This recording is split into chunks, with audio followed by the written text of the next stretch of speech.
Hello and welcome to another uMake tutorial. My name is Nico, and in this tutorial I want to talk to you about working with curves. To start out, I'm going to sketch a simple curve in uMake. The first thing I want to show you how to do is to select a curve. Double tapping on any object in uMake, such as a curve, will select it. You can see that when I select a curve, there is a bounding box that appears around the curve. There are a couple control tools that you'll see. And also, there is a side menu that pops up by default in the left-hand side of the interface. In addition to that, your curve will change color. In this instance, it is blue. However, in some instances, it may be a yellow or orange color. When you have a curve selected, you can do a couple things with it. You can move it with the controls around the bounding box.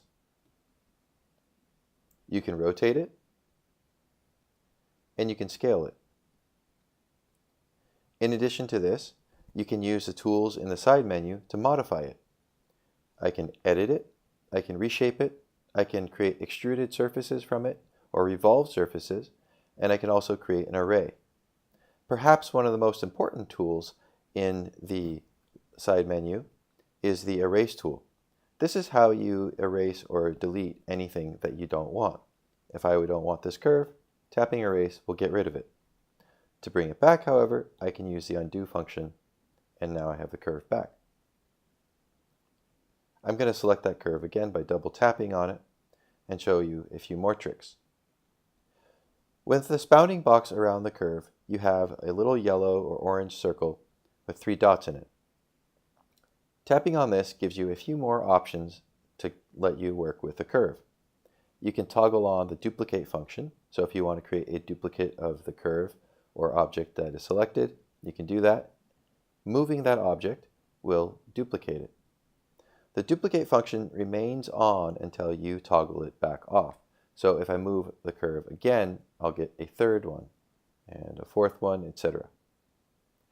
I'm going to toggle that off by tapping on it and then toggling it off like so. I have now created 3 extra curves that I don't need. So I'm going to select each one of them by double tapping on them. And then I'm going to erase them. But before I do, I just want you to notice that when I selected more than one curve, the colors changed. This means that you can create a surface between these curves. Whenever you have your curves are orange, whenever you have them as orange color, it means that you can create a surface between them. I'm going to tap the erase button to get rid of them. Next up, I'm going to modify this curve. I'm going to select it, and I'm going to come in and I'm going to edit it. Now, when you tap edit, it brings up and shows the control points which are responsible for the shape of the curve. These curves are NURBS curves, and so they are made up of a series of points. Tapping and dragging any of these points will move them, thus changing the shape of your overall curve. You can add control points by tapping and holding near the curve, and you can delete control points by tapping and holding on a point and tapping delete. I'm going to do a separate tutorial on editing curves, but for now, that's the basics. I'm going to reshape this curve using the Reshape tool. I have the curve selected.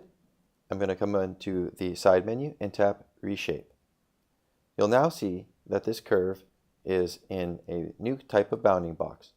Anything I draw now will reshape the curve. In the 2D plane, as we are working with right now, this is interesting, but it is not the maximum benefit of the Reshape tool. So I'm going to make a nicer curve like this. And now I'm going to use the orbit button to move around in 3D space.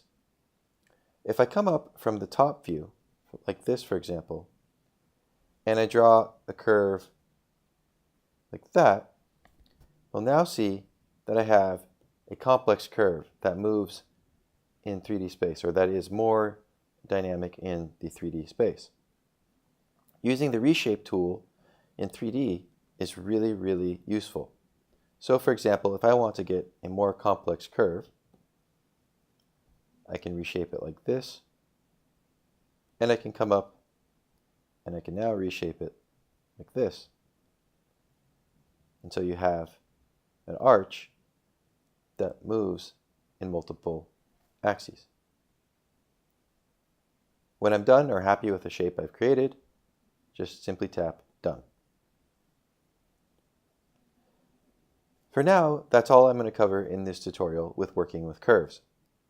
There's a lot more to learn about the various features in the side menu, but I'm keeping these tutorials short, and so keep following the other videos to keep learning. If you have any comments or questions or feedback for us, feel free to let us know on our Facebook, YouTube, Instagram, or Twitter channel. Have a great day and happy creating.